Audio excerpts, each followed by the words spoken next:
जय हिंद दोस्तों, स्वागत है आपका हमारे YouTube चैनल में। आज के वीडियो में हम लेकर आए हैं आपके लिए बहुत ही महत्वपूर्ण क्वेश्चन आंसर हिंदी साहित्य की।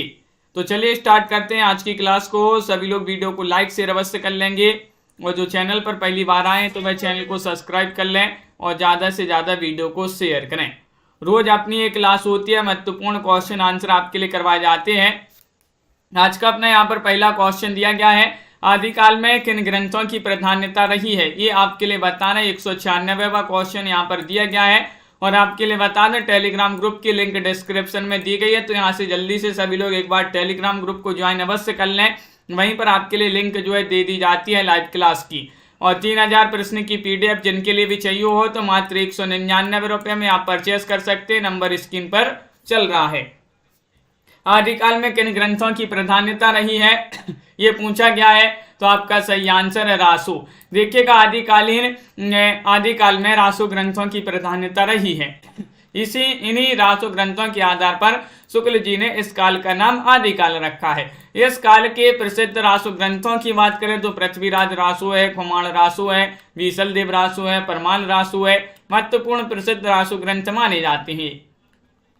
197 में बताने हजारी प्रसाद द्विवेदी के अनुसार 14वीं 15वीं शताब्दी के हिंदुओं, मुसलमानों, सामंतों, शहरों की सेना के सिपाहियों और लड़ाइयों का जीवंत और यथार्थ वर्णन किस कृति में हुआ है। वह कृति आपके लिए चयन करना है। कौन सी कृति है बताइए। हम्मीर काव्य है, कीर्ति कुमुदी है, कीर्ति पताका है, कीर्ति लता है। 197 में आप सभी को चयन करना है, तो कीर्ति लता विकल्प नंबर डी वाला जो है वह आप सभी का यहाँ पर सही आंसर होगा। डी वाला विकल्प आपका सही आंसर है।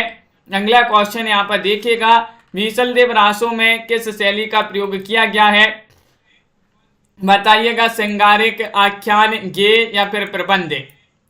198 में चयन करना है, क्या होगा सही आंसर। रूबी जी, राहुल जी, तन्मय जी, अनिल जी। बीसलदेव रासो है, इसमें किस शैली का प्रयोग किया गया है, तो सही आंसर है गेय शैली का प्रयोग किया गया। इसमें गेय आपका यहाँ पर सही आंसर है। नरपति नाल्य जी का ये रासु ग्रंथ माना जाता है और इसमें जो है परमार की पुत्री राजमती और अजमेर के राजा बीसलदेव तृतीय थे और अन्य रासु काव्यों की भांति बीसलदेव रासु वीर काव्य न होकर ब्रह काव्य है, जिसका मूल रूप क्या है, गेय काव्य है। जय मंक जस चंद्रिका की रचयिता का नाम बताना है। 199 में आप सभी का क्या होगा सही आंसर। भट्ट केदार है, नरपति नाल्य है, नल्ल से है, मधुकर है। 199 में आपका क्या होगा सही आंसर। जय मंक जस चंद्रिका की रचयिता का नाम बताना है, तो आप सभी का यहाँ पर सही आंसर आ रहा है। बिल्कुल विकल्प नंबर डी सही आंसर है, मधुकर कवि। मधुकर कवि की ये प्रसिद्ध रचना मानी जाती है जय मंक जस चंद्रिका। जबकि नरपति नाल्य जी की रचना बीसलदेव मानी जाती है, तो विजयपाल जो है विजयपाल रासु नल्ल सें की रचना मानी जाती है। सूची 1 को सूची 2 से सम्मिलित करना है। चलिए सम्मिलित कर देते हैं। यहाँ पर रासु ग्रंथ दिए गए, उनके रचनाकार दिए गए हैं, यहाँ पर कूट भी दिए गए। इन कूट की सहायता से आपको सम्मिलित करना है तनु जी। तो चलिए एक बार कूट देख लें, ये आपके कूट हैं और सम्मिलित कर देते हैं। बीसलदेव रासो के रचनाकार कौन हो जाएंगे, नरपति नाल्य। कौन, नरपति नाल्य। पृथ्वीराज रासो के चंदवरदाई, परमाल रासो के जगनेक और खुमाण रासो के दलपति विजय। इस प्रकार यहाँ पर सम्मिलित कर देते हैं।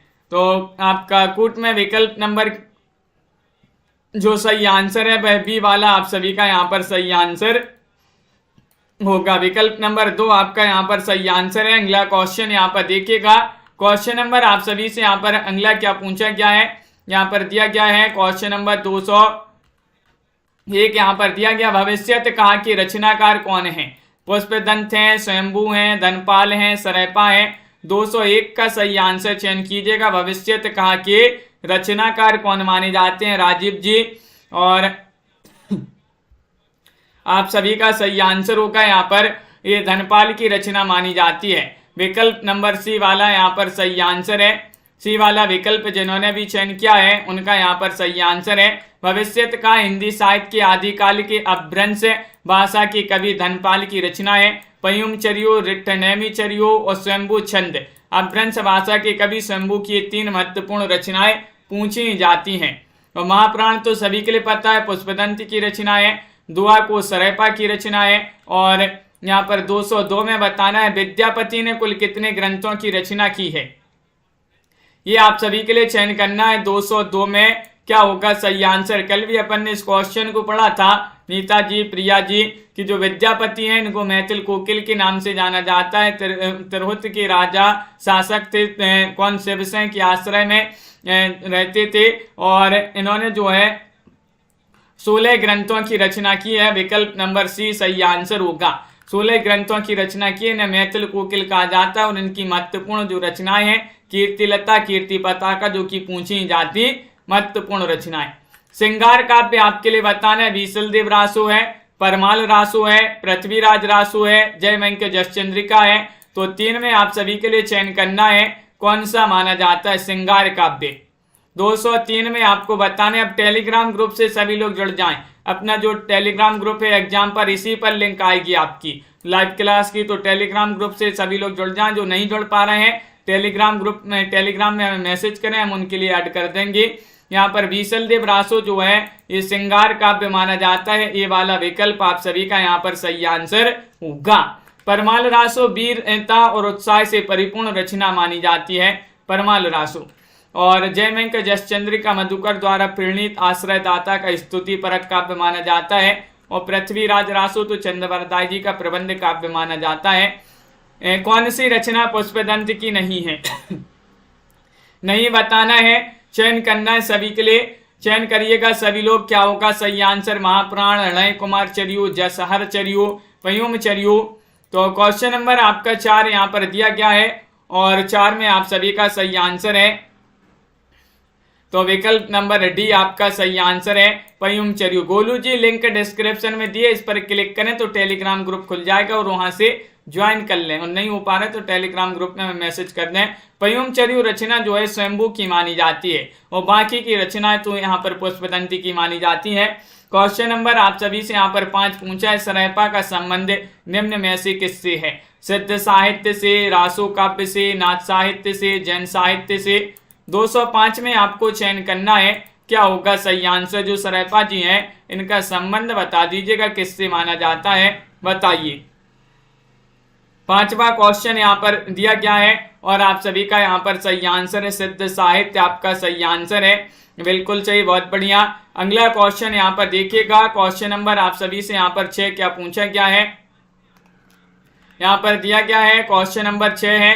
देखिए निम्न में से कौन शिलांकित कृति है, ये आपके लिए बताना है। तो आप सभी का यहाँ पर क्या होगा सही आंसर। शिलांकित कृति आप सभी के लिए चयन करना है और आप सभी का यहाँ पर क्या होगा सही आंसर, ये चयन करना है। तो आप सभी का क्या होगा सही आंसर।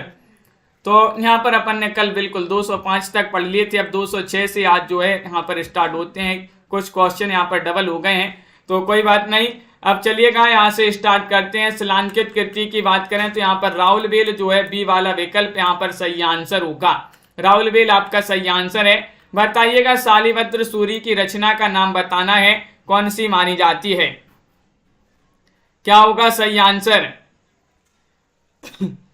बताइएगा शालिभद्र सूरी की रचना कौन सी मानी जाती है, ये आपके लिए चयन करना है। 7वां क्वेश्चन यहाँ पर दिया गया है और 7 में आप सभी का सही आंसर आ रहा है भरतेश्वर बाहुबली रास। भरतेश्वर बाहुबली रास जो रचना है शालिभद्र सूरी की रचना मानी जाती है। 1184 ईस्वी में रचित 205 छंदों का खंड काव्य है। अगला क्वेश्चन यहाँ पर देखिए, अमीर खुसरो किस नाम से जानी जाती थी। अब ये जो है नए क्वेश्चन आ गए हैं, बताइएगा क्वेश्चन नंबर 208 में। 208 में आपके लिए चयन करना है, अमीर खुसरो किस नाम से जाने जाते हैं। तूतिए हिंद, तोताए हिंद, सितारे हिंद, सरहिंद। 208 का सही आंसर चयन करना है। तो आप सभी का यहाँ पर सही आंसर होगा विकल्प नंबर 1 आपका सही आंसर होगा, तूतिए हिंद आप सभी का सही आंसर है। अमीर खुसरो चिश्ती संप्रदाय में दीक्षित थे। इनका जन्म एटा जिले के पटियाला नामक गांव में हुआ था। इनके पिताजी का जो नाम था वह सैफुद्दीन महमूद था, निजामुद्दीन औलिया के शिष्य थे। तूतिए हिंद हिंदुस्तान की तूती से के नाम से ये जो है जाने जाते हैं। यहाँ पर ये और भी दोनों आपके यहाँ पर सही होंगे। तो तूतीय हिंद भी दिया रहता है और तोता ये हिंद भी आपका जो है दिया रहता है। और अगला क्वेश्चन यहाँ पर देखिएगा क्या पूछा गया है। क्वेश्चन नंबर आप सभी से यहाँ पर पूछा गया है, उपदेश रसायन रास के रचयिता कौन माने जाते हैं, बताइए। उपदेश रसायन रास के रचयिता कौन माने जाते हैं, ये चयन करना है। जिनदत्त सूरी ने, जिनधर्म सूरी ने, शालिभद्र सूरी ने या धनपाल ने। 209 में आपको चयन करना है और 209 में आप सभी का सही आंसर आ रहा है। उपदेश रसायन रास के रचयिता कौन माने जाते हैं, तो जिनदत्त सूरी माने जाते हैं। कौन माने जाते हैं, जिनदत्त सूरी आप सभी का यहाँ पर सही आंसर होगा। 12वीं शताब्दी में रचित 810 पद्यों का नृत्य गीत काव्य माना जाता है, जबकि भविष्यत का तो सभी के लिए पता है धनपाल की रचना है। स्थूलीभद्र रास जिनधर्म सूरी और भारतेश्वर बाहुबली रास शालिभद्र सूरी की रचना है। क्वेश्चन आपका यहाँ पर 10 पूछा गया है कि निम्न में से किस कवि को अपभ्रंश का वाल्मीकि कहा जाता है, बताइएगा। 10 का सही आंसर चयन करना है, बताइए, चयन कीजिएगा, राखिए। क्वेश्चन नंबर 10 में किस कवि को अपभ्रंश का वाल्मीकि कहा जाता है, और आप सभी का यहाँ पर सही आंसर आ रहा है। क्या रहा है सही आंसर, स्वयंभू को। विकल्प नंबर आप सभी का यहाँ पर सी वाला जो है वह आप सभी का सही आंसर है। स्वयंभू को कहा जाता है अपभ्रंश का वाल्मीकि और अपभ्रंश का व्यास कहा जाता है। बिल्कुल सही। रामकुमार वर्मा जो है इन्होंने हिंदी का प्रथम कवि स्वयंभू को ही माना है। स्वयंभू ने 3 रचनाएं लिखी हैं, स्वयंभू पयुम चर्यो, रिठ्ठलेमी चर्यो और स्वयंभू छंदस। अगला क्वेश्चन यहाँ पर देखिए, किस कवि को अभिनव जयदेव के नाम से जाना जाता है। 11वां क्वेश्चन यहाँ पर दिया गया है और 11 में क्या होगा सही आंसर, एक बार जल्दी से शेयर कर दीजिएगा वीडियो को ताकि सभी लोग जुड़ जाएं अपनी इस क्लास से। और अभिनव जयदेव के नाम से कौन जाने जाते हैं, बताइए। देखिएगा आपका सही आंसर क्या होगा, कवि शेखर, कवि कंठ हार, नव कवि शेखर, खेलन कवि, मैथिल कोकिल, ये जो है बहुत सारे नामों से इनको जाना जाता है। किनको, विद्यापति को। विकल्प नंबर आपका ए वाला यहाँ पर सही आंसर होगा। विद्यापति जिन्होंने भी चयन किया है उनका यहाँ पर सही आंसर है। अगला क्वेश्चन यहाँ पर देखिएगा, क्वेश्चन नंबर यहाँ पर 12 दिया गया है, कौन सी रचना व्याकरण ग्रंथ है। व्याकरण ग्रंथ 12 में आप सभी को चयन करना है और 12 में आप सभी का लवली ठाकुर जी, पायल रानी जी सही आंसर होगा। उक्ति व्यक्ति प्रकरण व्याकरण ग्रंथ पूछा है, 12वीं शताब्दी में रचित एक ग्रंथ है और दामोदर शर्मा जो है उन्हीं के द्वारा रचित एक ग्रंथ माना जाता है। और हजारी प्रसाद द्विवेदी के अनुसार इस ग्रंथ में वाराणसी के आसपास का वर्णन किया गया है। किसमें, उक्ति व्यक्ति प्रकरण में। प्रबंध चिंतामणि के रचयिता कौन माने जाते हैं, बताइएगा। चयन करना है, महत्वपूर्ण क्वेश्चन यहाँ पर दिए गए हैं। दामोदर पंडित हैं, कवि आसुगु हैं, रोडा कवि हैं, मेरुतुंग हैं। तो क्वेश्चन नंबर 13 में आप सभी का यहाँ पर क्या होगा सही आंसर, प्रबंध चिंतामणि के रचयिता कौन माने जाते हैं। तो मेरुतुंग यहाँ पर सही आंसर है। विकल्प नंबर डी आप सभी का यहाँ पर सही आंसर है। विकल्प नंबर 4 जिन्होंने भी चयन किया है उनका यहाँ पर सही आंसर होगा। अगला क्वेश्चन यहाँ पर देखिएगा, 14वां क्वेश्चन यहाँ पर दिया गया है, आगम बे पुराणे पंडित मान वहंती, पक्के श्रीफल अली आजम बाहे रित भ्रमयंती। ये काव्य पंक्तियां किसकी मानी जाती हैं, सरयपा, कंडपा, डोम्बिपा, कोक्किरपा। तो 14वां क्वेश्चन यहाँ पर दिया गया है और 14 में आप सभी का सही आंसर आ रहा है। क्या आ रहा है सही आंसर, महत्वपूर्ण क्वेश्चन है, कंडपा। यहाँ पर बी वाला विकल्प आप सभी का सही आंसर होगा। बी वाला विकल्प आप सभी का यहाँ पर सही आंसर है। कंडपा की पंक्तियां मानी जाती हैं। और अगला क्वेश्चन यहाँ पर देखिएगा, क्वेश्चन यहाँ पर 15 पूछा गया है। यहाँ पर दिया गया है कि रचना काल की दृष्टि से आपके लिए निम्नलिखित कवियों का सही अनुक्रम बताना है।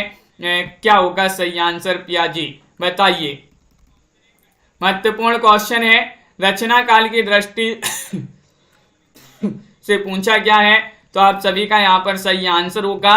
क्या होगा सही आंसर, विकल्प नंबर सी होगा सही आंसर। सबसे पहले स्वयंभू आएंगे, 7वीं 8वीं शताब्दी स्वयंभू, और इनके बाद आएंगे कौन, पुष्पदंत 10वीं शताब्दी, अद्ययमाण माने जाते हैं 12वीं शताब्दी के, और हेमचंद्र भी 12वीं शताब्दी के माने जाते हैं। तो सी वाला विकल्प आप सभी का यहाँ पर सही आंसर होगा।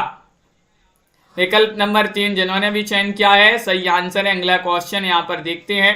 क्वेश्चन आपसे यहाँ पर पूछा गया है, क्या दिया गया है यहाँ पर देखते हैं। क्वेश्चन नंबर 16 यहाँ पर है, डिंगल कवियों को वीर कथाएं, निर्गुणिया संतों की वाणियां, कृष्ण भक्त या रामानुगा भक्ति मार्ग के साधकों के पद, राम भक्त या वैदी भक्ति मार्ग के उपासकों की कविताएं, सूफी साधना से पुष्ट मुसलमान कवियों के तथा ऐतिहासिक हिंदू कवियों के रोमांस और रीति काव्य, ये छहों धाराएं अपभ्रंश कविता का स्वाभाविक विकास हैं। यह कथन किसका है? ये कथन आपसे पूछा गया है। सोनिका जी, रीमा जी, नामवीर जी, तो आप सभी का सही आंसर है हजारी प्रसाद द्विवेदी जो हैं उन्हीं का कथन माना जाता है। बी वाला विकल्प आप सभी का यहाँ पर सही आंसर होगा। हजारी प्रसाद द्विवेदी यहाँ पर सही आंसर है। कुंडलिनी के उद्बुद्ध होने पर जो स्फुट होता है उसे क्या कहा जाता है? ये क्वेश्चन तो बहुत ही महत्वपूर्ण है, बताइएगा। यूजीसी नेट जैसी परीक्षा में क्वेश्चन पूछा गया है, कुंडलिनी के उद्बुद्ध होने पर जो स्फुट होता है उसे कहा जाता है नाद, बिंदु, प्रकाश, सिद्धि। तो इसको नाद कहा जाता है। विकल्प नंबर 1 आप सभी का यहाँ पर सही आंसर होगा। क्या कहा जाता है? नाद कहा जाता है, बिल्कुल सही। अगला क्वेश्चन देखिएगा। नाद कहते हैं, नाद और बिंदु जो है संज्ञाएं वज्रांत सिद्धों में बराबर चलती रहीं। गोरख सिद्धांत में इसका उल्लेख मिलता है। नाद और बिंदु की योग से जगत की उत्पत्ति सिद्ध और हठयोगी दोनों मानते हैं। और अगला क्वेश्चन यहाँ पर देखिएगा, सुमेलित करना है रचनाओं को रचनाकारों के अनुसार यहाँ पर किसकी रचना कौन सी मानी जाती है? तो यहाँ पर कूट भी दिए गए, एक बार कूट पर नजर डाल लेते हैं। ये आपके कूट हैं और चलिए सुमेलित कर देते हैं। प्रबंध चिंतामणि के रचनाकार कौन माने जाते हैं? तो पता ही होगा आप सभी के लिए, प्रबंध चिंतामणि रचना मानी जाती है किनकी? जैनाचार्य मेरु तुंग जी की। रणमल्ल छंद किनकी रचना मानी जाती है? रणमल्ल छंद श्रीधर की रचना मानी जाती है। जयचंद प्रकाश किनकी? तो भट्ट केदार की रचना मानी जाती है। जयमंक जसचंद्रिका ये रचना मानी जाती है मधुकर कवि। मधुकर कवि की रचना जयमंक जसचंद्रिका। दामोदर कवि की एक रचना है कौन सी? दामोदर कवि जो हैं इन्होंने लखन सेन पद्मावती की रचना करी थी, बिल्कुल सही। तो यहाँ पर आपका कूट की बात करें तो विकल्प नंबर ए वाला जो है वह यहाँ पर सही आंसर होगा। अगला क्वेश्चन यहाँ पर देखिएगा। क्वेश्चन नंबर यहाँ पर पूछा है, पुरुष परीक्षा किस कवि की रचना मानी जाती है? पुरुष परीक्षा के रचनाकार बताना है कौन माने जाते हैं। एक बार लाइक अवश्य कर लीजिएगा, बहुत सारे लोग देख रहे हैं, लाइव में जुड़े हुए हैं। लाइक अवश्य कर लें अपनी इस क्लास को। और पुरुष परीक्षा किस कवि की रचना मानी जाती है? तो सही आंसर होगा विकल्प नंबर सी यानी कि विद्यापति। विद्यापति आपका सही आंसर है। विद्यापति जो है इनकी संस्कृत में भी महत्वपूर्ण रचनाएं जैसे शैव सर्वस्व सार, गंगा वाक्यावली, दुर्गा भक्त तरंगिणी, भू परिक्रमा, दान वाक्यावली, विभाग सार, लिखनावली और गया पत्तलक वर्ण कृत इत्यादि इनकी संस्कृत की रचना। भट्ट में इन्होंने कीर्तिलता और कीर्ति पताका, मैथिली में पदावली और गोरक्ष विजय लिखे हैं इन्होंने। क्वेश्चन नंबर आप सभी का यहाँ पर पूछा गया है, 20वां क्वेश्चन दिया गया है, निम्नलिखित में से कौन सा विद्वान पृथ्वीराज रासो को सर्वथा अप्रमाणिक ग्रंथ मानने वालों में शामिल नहीं है? नहीं पूछा गया है। तो आप सभी का क्या होगा सही आंसर? रामचंद्र शुक्ल, मोहनलाल विष्णुलाल पंड्या, गौरी शंकर हीराचंद ओझा, डॉक्टर वोलर। तो सही आंसर है यहाँ पर गौरी शंकर हीराचंद ओझा। आप सभी का यहाँ पर सही आंसर सी वाला सही आंसर होगा। ये प्रमाणिक मानते हैं। अब बात कर लें प्रमाणिक कौन कौन मानता है पृथ्वीराज रासो को। तो प्रमाणिक श्याम सुंदर दास, मिश्र बंधु और मोहनलाल विष्णुलाल पंड्या। अप्रमाणिक कौन मानता है? आचार्य शुक्ल, देवी प्रसाद, कविराज श्यामल दास, गौरी शंकर हीराचंद ओझा। अर्ध प्रमाणिक मुनि जन विजय मानते हैं, मोहन सिंह मानते हैं, हजारी प्रसाद द्विवेदी और सुनीति कुमार चटर्जी ये अर्ध प्रमाणिक मानते हैं। क्वेश्चन आपका यहाँ पर अगला क्या पूछा गया है देखिएगा। यहाँ पर अगला क्वेश्चन यहाँ पर दिया गया है, देखिए इरा क्वेश्चन नंबर 21वां क्वेश्चन यहाँ पर दिया गया है, निम्नलिखित रचनाओं को सुमिलित करना है। चलिए इन रचनाओं को सुमिलित कर देते हैं कि कौन सी रचना किस कवि की मानी जाती है। यहाँ पर कूट भी दिए गए, एक बार कूट देख लें। ये कूट की सहायता से आपको सुमिलित करना है। राउल बेल के रचनाकार कौन माने जाते हैं? ये आपसे यहाँ पर पूछा गया है। तो राउलवेल रोडा कवि की रचना मानी जाती है, तो यहाँ पर रोडा कवि ये है। खुमाण रासो किन की रचना मानी जाती है? दलपति विजय की रचना मानी जाती है, तो ये है दलपति विजय। चंदन वाला रास ये आसगु कवि की रचना यहाँ पर है, आसगु कवि। योगचर्या के रचनाकार माने जाते हैं कौन? योगचर्या ये डोम्बिपा की रचना है, तो यहाँ पर है डोम्बिपा। तो इस प्रकार सम्मिलित किए गए हैं। कूट में आपका बी वाला विकल्प आपका सही आंसर होगा। अगला क्वेश्चन यहाँ पर देखिएगा, क्वेश्चन नंबर आप सभी से यहाँ पर पूछा है कीर्तिलता की भाषा क्या है? तो ये तो अब भी पढ़ा था अपन ने, अभट्ट भाषा है इसकी, बिल्कुल सही। अगला क्वेश्चन यहाँ पर देखिएगा, आदिकाल में किस कवि ने अभट्ट भाषा में रचना की है? बताइएगा। आदिकाल में पूछा गया है, 23वां क्वेश्चन है, बताइए 23 में। 23 का सही आंसर चयन करना है और आप सभी का सही आंसर क्या होगा?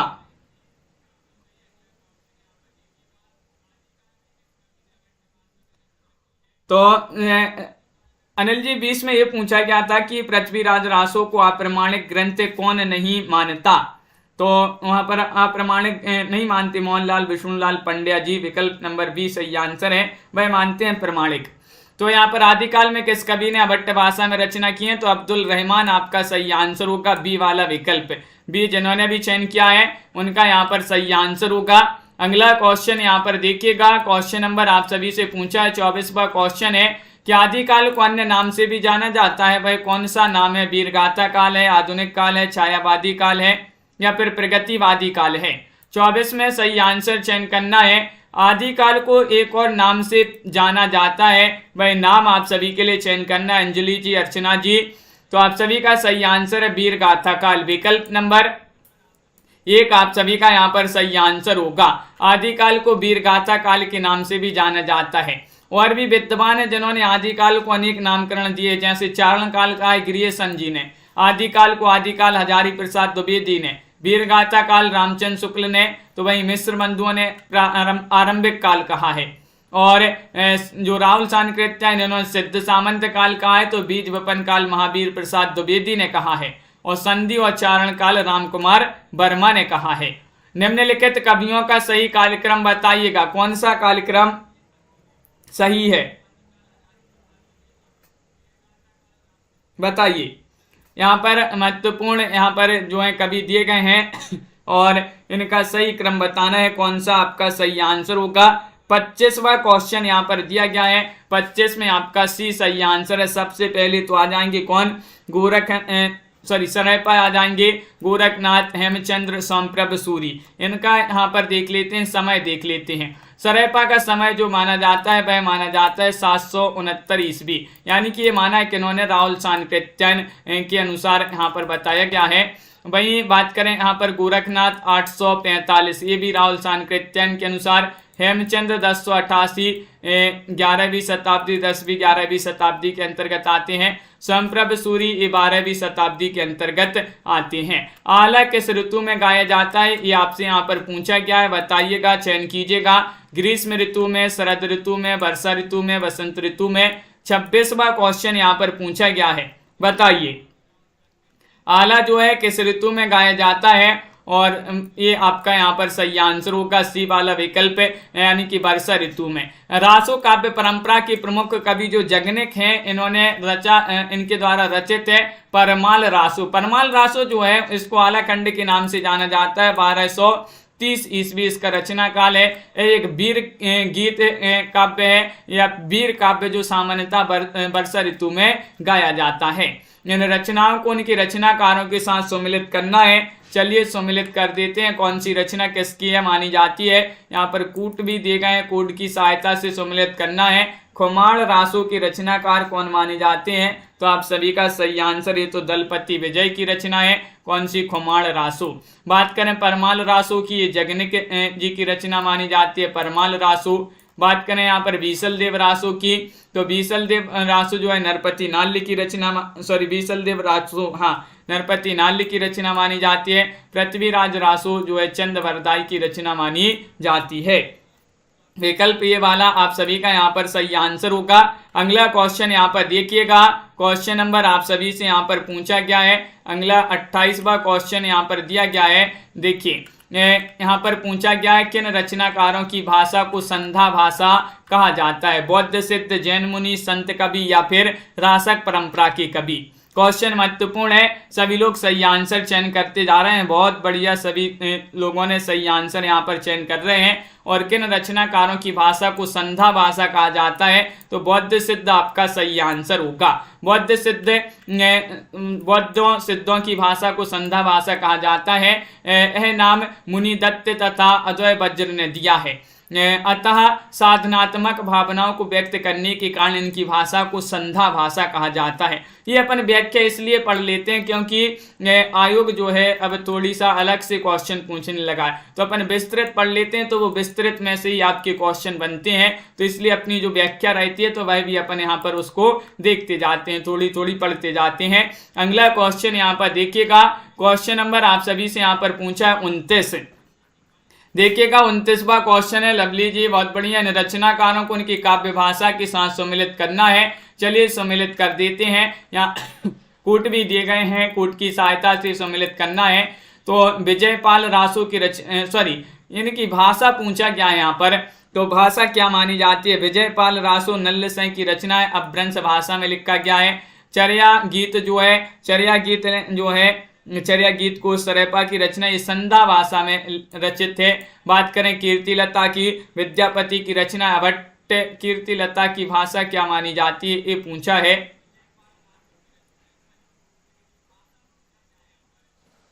कीर्तिलता की भाषा तो अभट्ट मानी जाती है। और खुसरो की पहेलियां जो है ये हिंदी में मानी जाती हैं। कीर्तिलता की भाषा अभट्ट मानी जाती है। अगला क्वेश्चन यहाँ पर देखिएगा, क्या पूछा गया यहाँ पर देखिए। एक यहाँ पर कूट में आपका जो है इनमें से कोई नहीं होगा सही आंसर।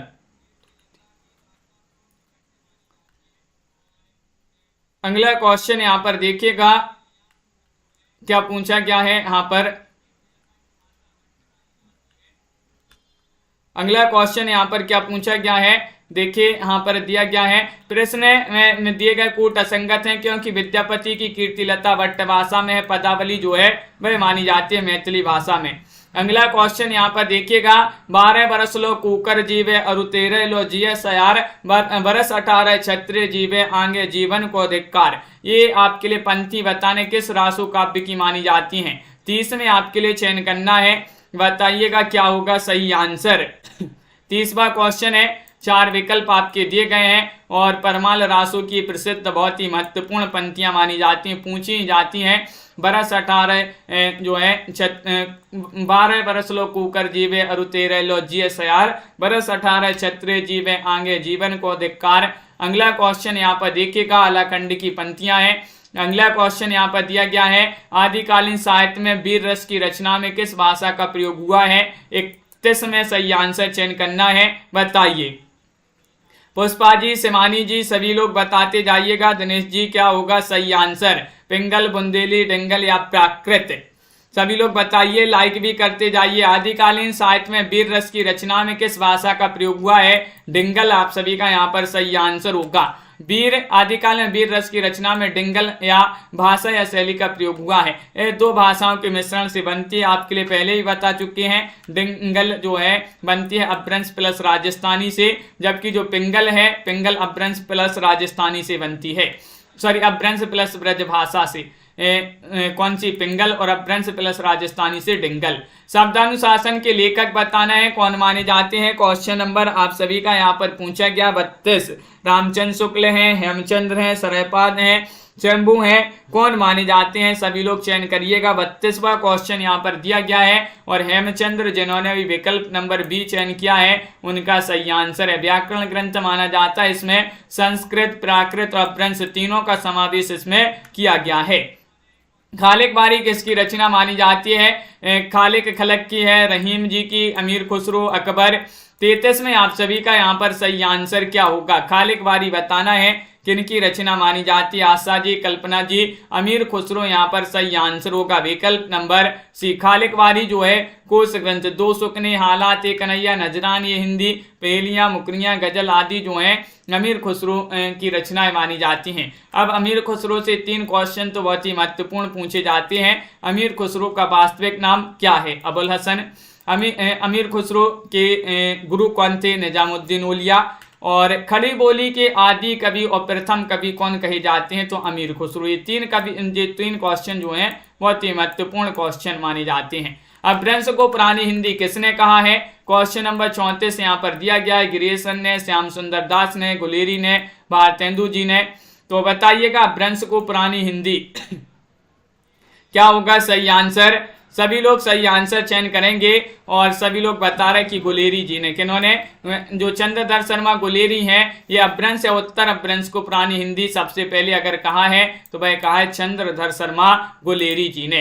अगला क्वेश्चन यहाँ पर पूछा गया है, इनमें से कौन सा युग में संगत है? सही है बीसल देव रासो, नरपति नाल्य, खमाण रासो, जगनिक, विजयपाल रासो, चंद्रबरदाई, परमाल रासो, दलपति विजय। तो ये आपके लिए यहाँ पर संगत यानी कि सही युग्म का चयन करना है, कौन सा युग्म सही है चयन कीजिएगा। क्वेश्चन नंबर 35 यहाँ पर पूछा गया है और बीसल देव रासो तो नरपति नाल्य का माना जाता है। ये वाला विकल्प आप सभी का सही आंसर है, बाकी के आपके यहाँ पर सम्मिलित नहीं है। बात करें खुमाण रासो की तो यहाँ पर देखिए जो खुमाण रासो ग्रंथ माना जाता है भाई किनका माना जाता है? दलपति विजय का माना जाता है। विजयपाल रासो माना जाता है किनका? नल्ल सेन का। परमाल रासो जगनिक का माना जाता है। तो सुमिलित यहाँ पर एक ही है, वो है बीसल देव रासो जो कि नल्ल सेन का ग्रंथ माना जाता है। राहुल वेल किसकी रचना मानी जाती है? ये क्वेश्चन नंबर आपसे 36 पूछ लिया गया है। 36 में सही आंसर चयन करना है। चंद्रबरदाई, रोडा कवि, दामोदर शर्मा, शंभू। तो क्या होगा सही आंसर चयन करिएगा 36 में। बताइएगा राहुल बेल किसकी रचना है? रोडा कवि की रचना है। अभी अपन ने सुमिलित किया था एक जगह, तो ये आपका बिल्कुल सही आंसर होगा। रोडा कवि बी वाला विकल्प आपका सही आंसर है। अगला क्वेश्चन यहाँ पर देखिएगा, क्वेश्चन नंबर आप सभी से यहाँ पर पूछा गया है, कौन सा? यहाँ पर 37वां क्वेश्चन दिया है, रासो शब्द की उत्पत्ति रसायन से किसने मानी है? देख लीजिएगा इस क्वेश्चन को, महत्वपूर्ण क्वेश्चन है। आपके लिए बता दें कि अलग अलग विद्वानों ने अलग अलग जो है मानी है रासो शब्द की उत्पत्ति। तो जिसमें रासो शब्द की उत्पत्ति रसायन से मानी है गारसदा तासी ने, पंडित राम नारायण दुगड़ ने, रामचंद्र शुक्ल ने या हरप्रसाद शास्त्री ने। तो यहाँ पर रामचंद्र शुक्ल आपका सही आंसर है, सी वाला विकल्प। रासो शब्द की उत्पत्ति रसायन से रामचंद्र शुक्ल मानते हैं, राजस्व से गारसदा तासी, राजयश से हरप्रसाद शास्त्री और रासक से भी पूछा जाता है नरोत्तम स्वामी और रास से नंद दुलारे वाजपेयी मानते हैं रासो शब्द की उत्पत्ति। क्वेश्चन नंबर आपसे यहाँ पर 38 पूछा गया है, आदिकालीन रचनाओं का सही अनुक्रम कौन सा है? चयन करना है, क्वेश्चन महत्वपूर्ण है। 38वां क्वेश्चन यहाँ पर दिया गया है और आप सभी का यहाँ पर सही आंसर क्या होगा बताइए। आदिकालीन रचनाओं का सही अनुक्रम पूछा गया है 38 में और आप सभी का यहाँ पर सही आंसर है ए वाला विकल्प। भरतेश्वर बाहुबली रास, स्थूलीभद्र रास, नेमिनाथ रास और संगीत रत्नाकर, ये वाला आपका सही आंसर है। देखिएगा भरतेश्वर बाहुबली रास 1184 ईस्वी की रचना शालिभद्र सूरी की है, प्रकाशन वर्ष है। स्थूलीभद्र रास का प्रकाशन 1219 है, जनधर्म सूरी। नेमिनाथ रास 1213 इसका प्रकाशन सुमति गढ़ी और संगीत रत्नाकर, कई लोग ने तो ये जो है पहली बार पढ़ रहे होंगे, संगीत रत्नाकर सारंग देव की रचना है, ये 13वीं शताब्दी में इसका प्रकाशन हुआ था। पयुम चर्यू किसकी रचना है बताइएगा। पयुम चर्यू पढ़ी होगी पहले संगीत रत्नाकर, लेकिन याद नहीं होगा, ये भी महत्वपूर्ण रचना मानी जाती है। पयुम चर्यू किनकी रचना मानी जाती है पूछा गया है, अब्दुल रहमान, विद्यापति, शंभू, चंद्रबरदाई। तो क्वेश्चन नंबर आप सभी से यहाँ पर 39 पूछा गया है, 39 में आपका सही आंसर है। इतना सरल क्वेश्चन, शंभू की रचना है। पयुम चर्यू रामकथा और पर आधारित, रिट्टनेमी चर्यू हरिवंश पुराण कृष्ण कथा पर आधारित और शंभू छंद जो है जैनाचार शंभू की रचनाएं मानी जाती हैं। अपभ्रंश का कवि कहा जाता है, अपभ्रंश का वाल्मीकि कहा जाता है किनको? शंभू जी को। क्वेश्चन नंबर आप सभी से यहाँ पर अगला क्या पूछा गया है, देखते हैं। यहाँ पर क्वेश्चन नंबर 40 यहाँ पर दिया गया है। देखिएगा, सूची 1 को सूची 2 से सम्मिलित करना है। चलिए सम्मिलित कर देते हैं। किस कवि की कौन सी रचना, यहाँ पर कूट भी दिए गए हैं, इन कूट की सहायता से सम्मिलित करना है। तो देखिएगा यहाँ पर आपके लिए क्या करना है, यहाँ पर देख लें, कूट और ज्योतिष और ठाकुर तो वर्ण रत्नाकर इनकी रचना है। वर्णों को अपन को ज्योति में पढ़ना है, ज्योति में ज्योति से ज्योतिष और ठाकुर। दामोदर भट्ट की रचना मानी जाती है कौन सी, तो इनकी रचना कौन सी मानी जाती है, दामोदर भट्ट की उक्ति व्यक्ति प्रकरण। नल्ल सेन की रचना कौन सी मानी जाती है, तो बीसल देव रासो। रोडा कवि की रचना राउल बेल जो है रोडा कवि की रचना मानी जाती है। इस प्रकार यहाँ पर विकल्प नंबर ए वाला आप सभी का यहाँ पर सही आंसर होगा। अगला क्वेश्चन यहाँ पर देखिएगा, रीमा जी, तन्मय जी, बहुत बढ़िया। क्वेश्चन नंबर आप सभी से 41 यहाँ पर पूछा, पुष्पदंत जी जो हैं किस शताब्दी के माने जाते हैं, किस शताब्दी के कवि हैं, 8वीं, 7वीं, 10वीं, 11वीं। क्वेश्चन नंबर आप सभी से यहाँ पर 41 पूछा गया है। 41 में बताइएगा 41 में क्या होगा सही आंसर। पुष्पदंत के शताब्दी के कवि हैं, तो ये 10वीं शताब्दी के कवि माने जाते हैं। सी वाला विकल्प आप सभी का सही आंसर है। पुष्पदंत का विर्भाव 1972 ईस्वी यानी कि 10वीं शताब्दी में हुआ। पुष्पदंत अपभ्रंश के महाकवि हैं। पुष्पदंत को हिंदी का भवभूति कहा जाता है और शिवसेन सेंगर ने पुष्प को भाखा की जड़ कहा है। जिन्होंने शिवसेन सेंगर ने पुष्पदंत की रचनाएं जो है 3 रचनाएं प्रकाश में आ चुकी हैं। महापुराण, इसमें कुल 102 संधियां हैं। जसहरचर्यु, इसमें 4 संधियों में पूरा यह काव्य 4 संधियों में पूरा हुआ। इसमें नामानुसार यशोधरा का जीवन चरित्र, उनके जन्म जन्मांतरों का वर्णन हुआ है। और लय कुमार चर्यु, इस काव्य में 9 संधियां हैं। पुष्पदंत को अभिमान मेरु कहा जाता है। ने स्वयं को कहा है अभिमान मेरु। अगर पूछा जाए स्वयं को अभिमान मेरु कौन कहा करते थे, पुष्पदंत। अगला क्वेश्चन यहाँ पर देखिएगा, क्वेश्चन नंबर आप सभी से यहाँ पर पूछा गया है 42, दुआकोश किसकी रचना मानी जाती है। 42 में आप सभी के लिए चयन करना है, तो आप सभी का यहाँ पर सही आंसर है। दुआकोश उन्हीं की रचना मानी जाती है जो 8वीं शताब्दी के माने जाते हैं। कौन, सरैपा। विकल्प नंबर आपका बी वाला विकल्प यहाँ पर सही आंसर है। सरैपा यहाँ पर सही आंसर होगा। ये 8वीं शताब्दी के कवि, हिंदी के प्रथम कवि माने जाते हैं और यहाँ पर सिद्धों में भी प्रथम कवि माने जाते हैं सरैपा। और अगला क्वेश्चन यहाँ पर देखते हैं। क्वेश्चन आपका यहाँ पर अगला क्या पूछा गया है, यहाँ पर दिया गया है। क्वेश्चन नंबर आप सभी से यहाँ पर 43 पूछा गया है। रचना काल की दृष्टि से इन कृतियों का सही अनुक्रम बताना है। कौन सा अनुक्रम यहाँ पर सही आंसर है, बताइए। बिल्कुल दिनेश जी, और आप सभी का यहाँ पर सही आंसर होगा। रचना काल की दृष्टि से पूछा है तो सबसे पहले यहाँ पर कौन सी रचना आएगी, तो आप सभी का सही आंसर है कुबलय माला कथा आएगी सबसे पहले।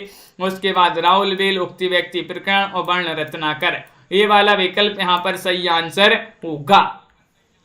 ये वाला विकल्प यहाँ पर सही आंसर लगा देते हैं। अगला क्वेश्चन यहाँ पर देखिएगा। क्वेश्चन नंबर आपसे यहाँ पर पूछा गया है, अगला क्या दिया गया है, देखिए। क्वेश्चन नंबर 44 यहाँ पर है, निम्नलिखित कवियों को उनकी कृतियों के साथ सम्मिलित करना है। ये आपके लिए बताना कि कौन सी कृति किस कवि की है। कई बार अपन सम्मिलित कर चुके हैं, वही क्वेश्चन आ रहे हैं। तो आप सभी का स्वयंभू की रचना कौन सी मानी जाती है, तो स्वयंभू की तो पयुम चर्यु रचना मानी जाती है। बात करें पुष्पदंत की, तो पुष्पदंत की रचना कौन सी मानी जाती है, पुष्पदंत जी की रचना मानी जाती है महापुराण। अब्दुल रहमान जी की संदेश रासक रचना है, तो सबरपा की रचना मानी जाती है चर्यापद। कौन सी, चर्यापद मानी जाती है। राउल बेल के रचनाकार तो रोडा कवि माने जाते हैं। अगला क्वेश्चन यहाँ पर देखिएगा, कूट में बी वाला विकल्प आपका सही आंसर है।